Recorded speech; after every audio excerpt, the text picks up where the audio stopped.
Welcome to Jack's Corner, where conservative values meet national headlines, and truth and reality have a seat at the table. From Louisville, Kentucky, here's your host, Jack Richardson. Hey folks, welcome to another edition of Jack's Corner, where truth and reality are given a seat at the table. Well, we made it through Christmas and we're getting ready to enter a new year. The news is just prolific today, and particularly as we enter the new year and the approaching inauguration of Donald Trump. But we've also had an intervening event that's not so unusual, and that is the death of Jimmy Carter. And since that's been flooding the airwaves for the last 36 hours, I wanted to address that because I lived through it, and there's some significance to that. There's one thing that you can't do, and that is you can't say to somebody that lived through the Depression or World War II or the Holocaust that you know how they feel or, yeah, you know what it must have been like. No, you don't. And that's why a lot of people, most of whom are a lot younger than me, can't tell me what it was like to live through the horror of the Jimmy Carter presidency. And I'm going to get into the specifics about that in a minute. But I've written an article that's getting ready to come out today in the Bluegrass Chronicles. And I encourage you to look it up because I'm not going to be able to get in as deep as the article does with regards to the specifics on Jimmy Carter. But the title of it is Don't Look to Me to Eulogize Jimmy Carter. Let's Not Rewrite History. And the reason this is important to me is, again, as this whole program is about, is bringing truth and reality to the table. And you're hearing a lot of things today in the media, how they eulogize Carter, and they're trying to make him into somebody that he wasn't. And I know because I personally had to suffer through those years. Now, I want to deal first with, I think, the most important thing that Jimmy Carter gave us was that he was the father of the terroristic and the radical Islamic state that we have in Iran today. And giving you a little history lesson is that the radical Khomeini, who went to Iran and started the revolution, was exiled in Paris. And so Jimmy Carter was complicit with him being returned to Iran, which betrayed a very good ally of the United States in the Shah of Iran. Now, a lot of people can say, well, he was a bad man and blah, blah, blah. Well, I guess we're all bad in some ways, but at least he was not an enemy of the United States. He was a friend of the United States, and Iran was more of a Western nation. They were leaning more and more Western, developing and becoming more Western in their culture. They were not an enemy of the United States. And Jimmy Carter, I blame as being one of the instigators in laying the groundwork for Iran becoming radicalized. Well, the Khomeini went into Iran.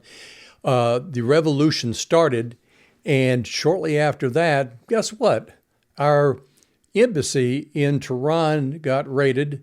All the staff got taken hostage for 444 days.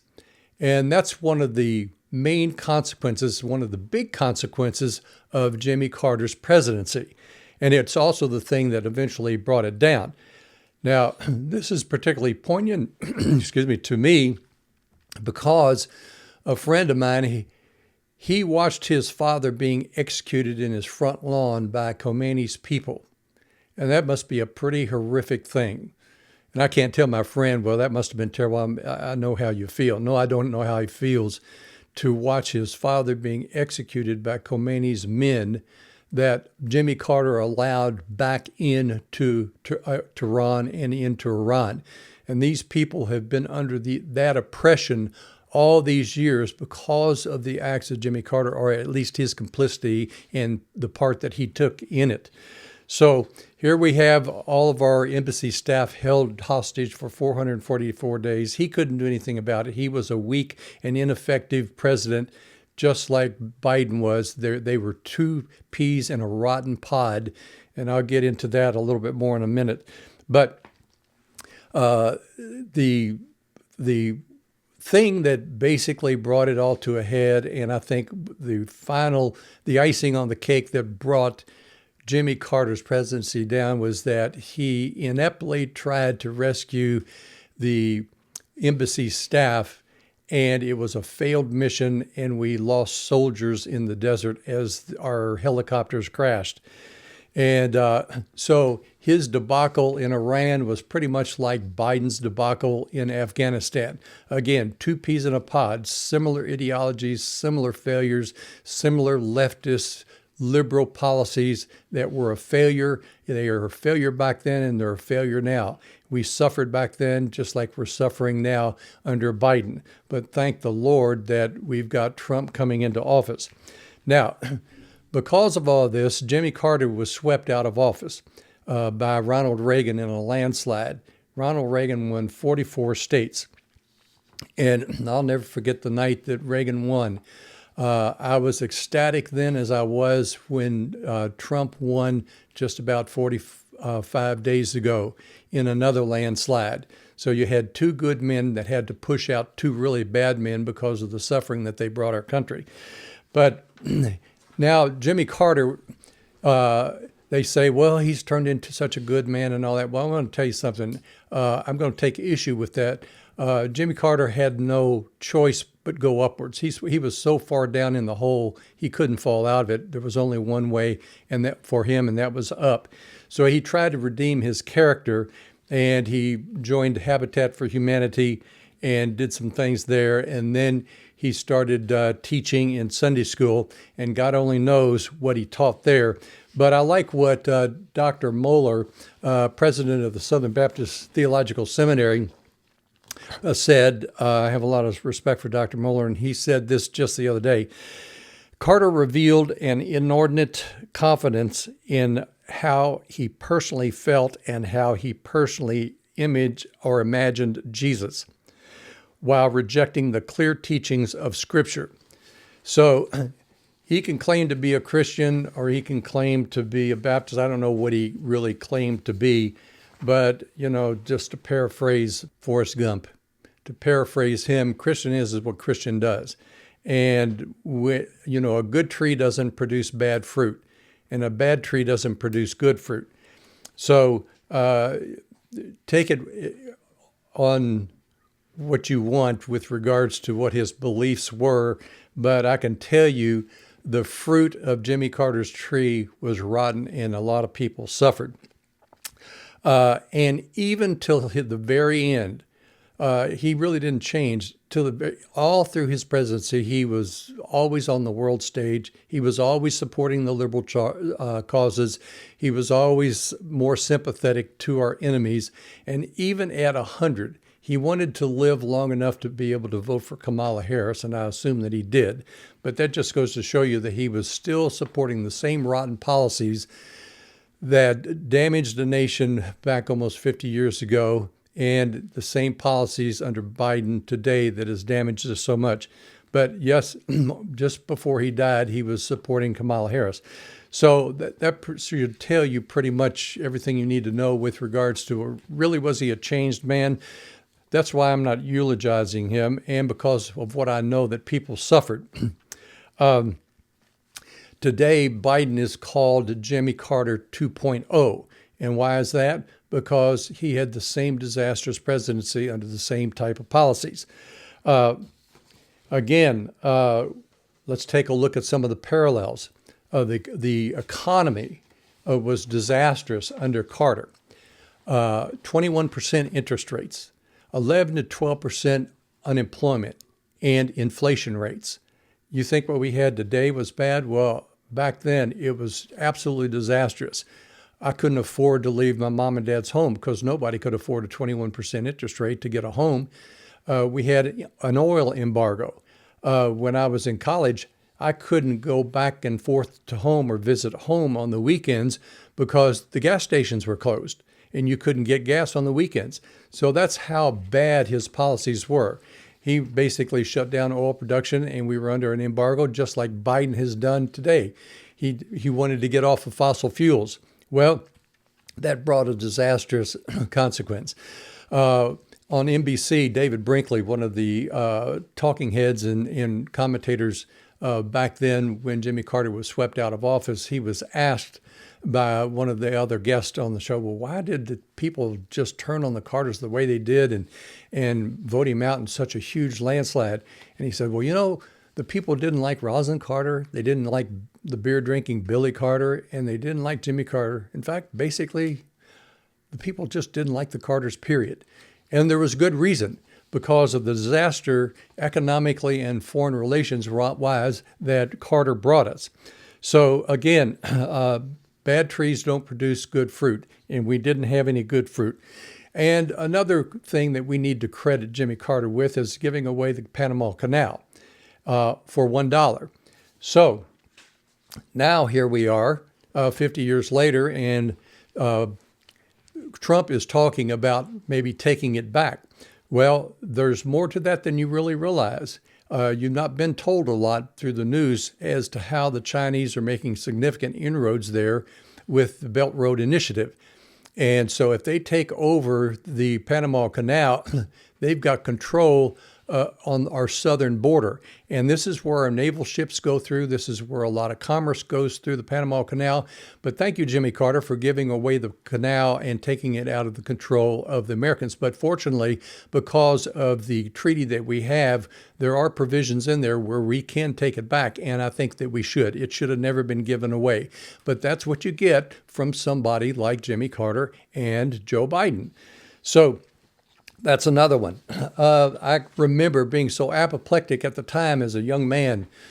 Oh, I forget how old I was, maybe 20 years old or something, and maybe a little bit older than that.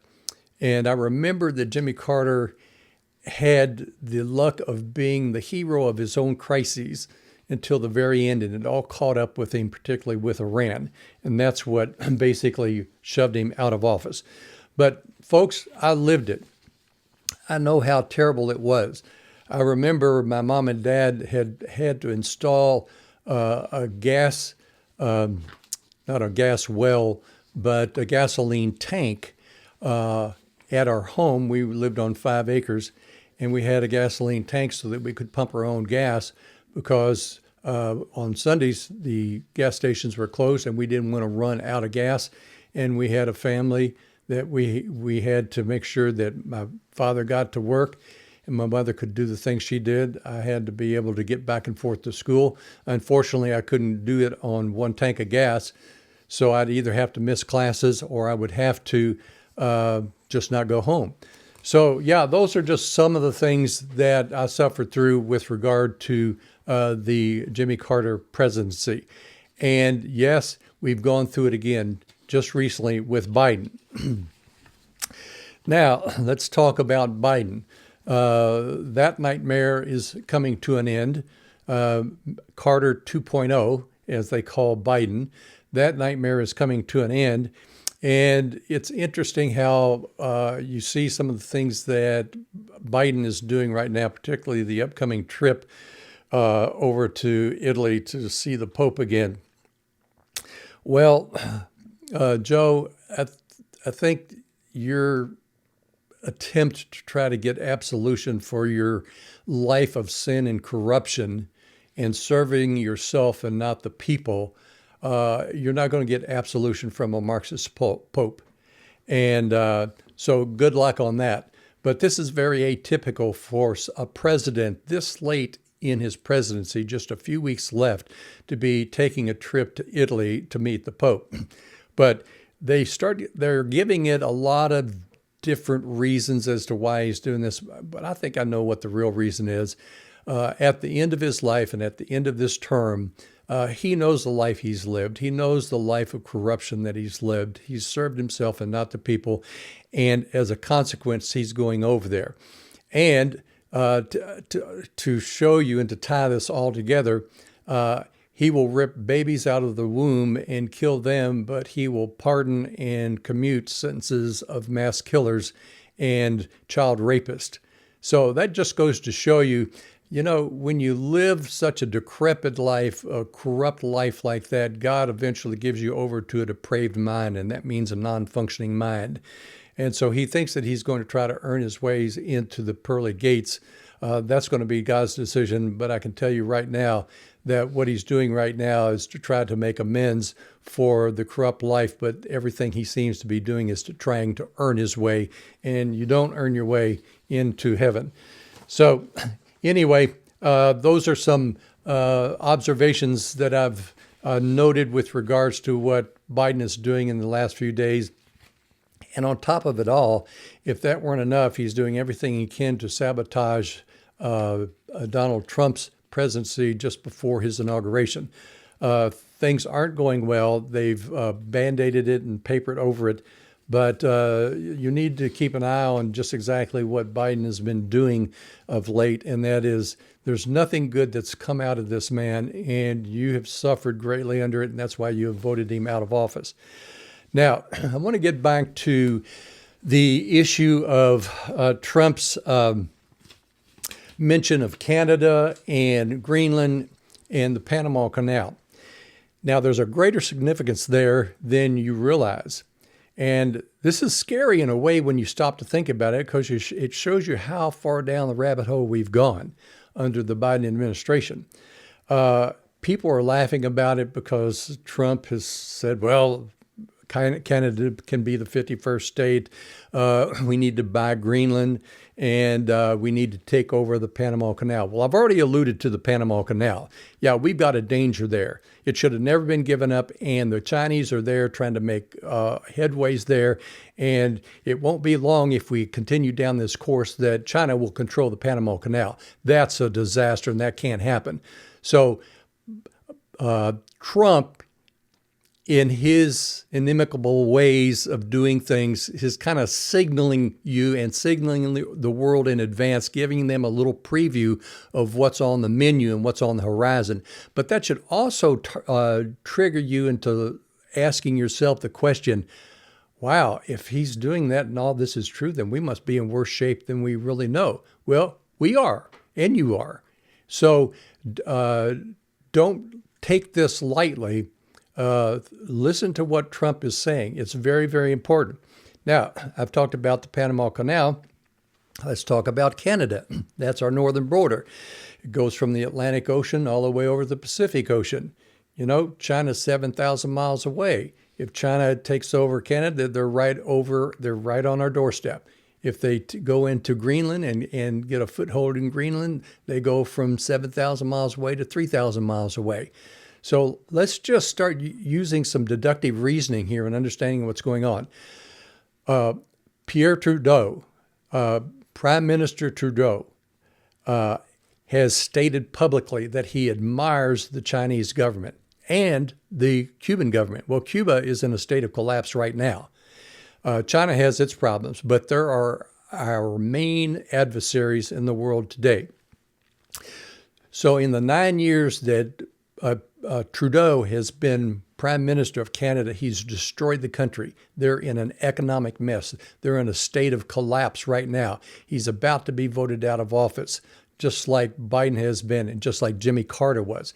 These people with these type of pathological ideologies wreck a country and destroy people.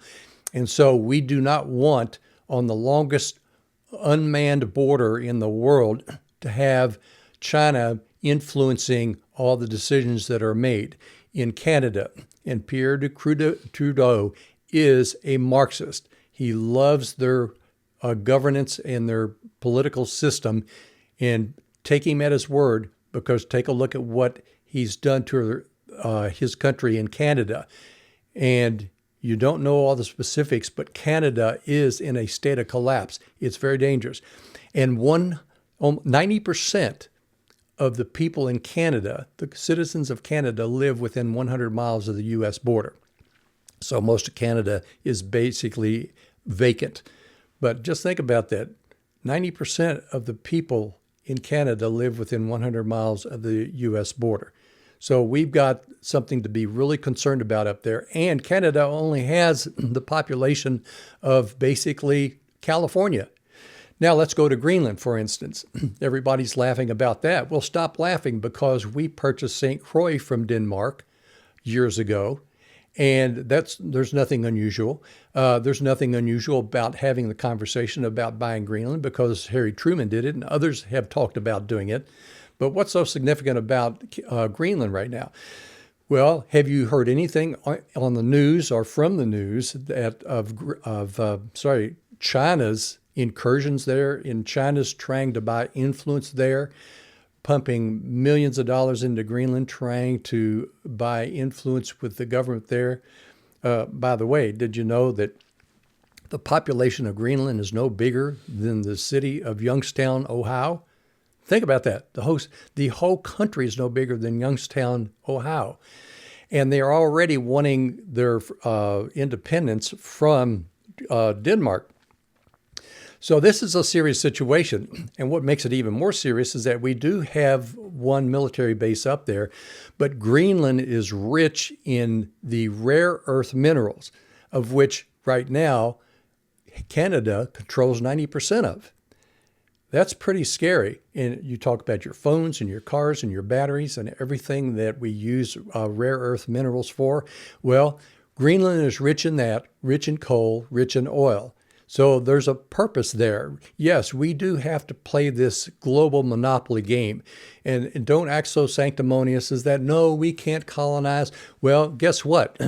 You're going to be living in a third world country if we don't play it smart, because Russia and China doesn't care about America's leftist sanctimonious attitudes. Yeah, they're going to enslave you. You can go ahead and feel so good about yourself by saying, well, no, we're just going to be very peaceful here. No, we're playing a world monopoly game. And it's time that we understand that. And Trump is right on with regards to bringing up the issue with regard to buying Greenland, because there's too much at stake there. They're right on our doorstep. They're 3,000 miles away from our northern border, and we don't want to put China there 3,000 miles away from our border. So basically, Russia and China is gradually going to be encircling the United States when basically we've been given, God-given, a beautiful continent and a beautiful country surrounded by two big oceans that protected us from all the diseases of the past societies. And it's allowed us to grow like we have grown and become the great nation that we are. So Trump is telling you a lot more, and it's a lot more serious than a lot of people want to make out. So just don't be too dismissive of that. Now I want to jump to another subject real quick. And that's what's going on in Congress, and particularly with regard to Speaker Mike Johnson. I love what Kentucky's two representatives, Representative Thomas Massey in the House and Senator Rand Paul, has said about Johnson, Speaker Johnson. Senator Paul called him a weak man, and Thomas Massey basically said of him that he was like a Paul Ryan. Well, remember, Paul Ryan was Speaker of the House in Trump's first term. In his first 2 years, we had the House and the Senate as well. And Paul Ryan was the Speaker of the House at that time, and he slow-walked everything of Trump's. And that led to the disasters that we faced in being able to accomplish some of the things that we wanted to under the first Trump administration, because Paul Ryan was an anti-Trumper, a non-Trumper. And why? Because he was going to bed every night with one of the biggest Democrat families in the country. I bet you didn't know that. Yeah, he was married into one of the biggest Democrat families in the United States. So our Republicanism was compromised at the time. Ryan didn't care for Trump, and he slow-walked everything, and that's why we ended up with Obamacare and some of the other problems that we have. In the first 2 years of a president's election and administration, you basically have about 18 months to get anything done, because nobody's going to run on trying to pass any controversial bills in the next or in the 18th, 24 month, because you've got midterm elections coming up. So you have about an 18-month window to do anything. And Paul Ryan was a disaster for President Trump in his first term, and I don't want that to be the case with Mike Johnson, because he appears to me from the very beginning to be weak. I agree with Senator Rand Paul that he appears to be a weak man, and I really thank Thomas Massey for reminding us about Paul Ryan and how Johnson appears to be very similar to Paul Ryan. We don't need that again. I called, in an article, I called Johnson a choir boy, and there was a picture of him sitting there next to two devils, Schumer and Jeffries. And I hope to get that up on the screen, but those are you could tell everything from that picture. The picture didn't speak 1,000 words, it spoke 10,000 words. And I think you can see a lot from that. Now, for the woke of the week, I want to move on to that. We had two women videoed basically shoplifting in a store out in California. I think it was an Ultra Beauty store. And they walk in, they grab their shopping bags, and they just start pulling things off the shelf and putting them in there. Well, because of the new law out there, I think it was Proposition 37, that stiffened the law with regards to shoplifting. So they were arrested, and you can see the video cam in the back of the police car where they were talking to each other, and they say, basically, stealing is a crime. Well, that just goes to show you some of the moral bankruptcy that we have in this country. And that comes from a lack of education. Basically, we've taken prayer and Bible and anything of any moral code out of our schools today, and we're teaching our students that boys can be girls and girls can be boys, and that they're subject to drag queen shows and so forth. There's nothing moral about our teaching anymore. There's nothing in our teaching and in our schools today that prepares students for life. And that's where this problem comes from. But can you imagine that people think that it's just all right to walk into a store and help yourself and walk out? You want to know why your prices are higher? It's because of this. It's because of what your kids aren't being taught in school. It's the liberal indoctrination that they're getting, and there is no moral basis and no moral code. We need to get back to church. We need to get back to some morality teaching. And the question of the week was with regards to Jake Tapper's comment on one of CNN's shows, and that was that Republicans just don't know how to govern. And they were talking about what the apparent chaos over the budget and the continuing resolution, and the Republicans were in disagreement. Well, you know who is always in agreement 100%? The Russian Politburo. You know who's never in disagreement with the leadership? China's legislative body. All Marxist, communist institutions and their legislative institutions are all 100% in agreement. There is no diversity of thought. And guess what? That's the Democrat Party in the House of Representatives, our House of Representatives. There is no diversity of thought. They all vote in lockstep, and they vote 100% according to the leadership. So you're not going to get any diversity of thought there. Thank the Lord that within the Republican Party, we do have debate. Now, Tapper indicated that poor governance and that the Republicans couldn't govern. No, I think that is how you govern. You have healthy debate. You just don't vote in lockstep.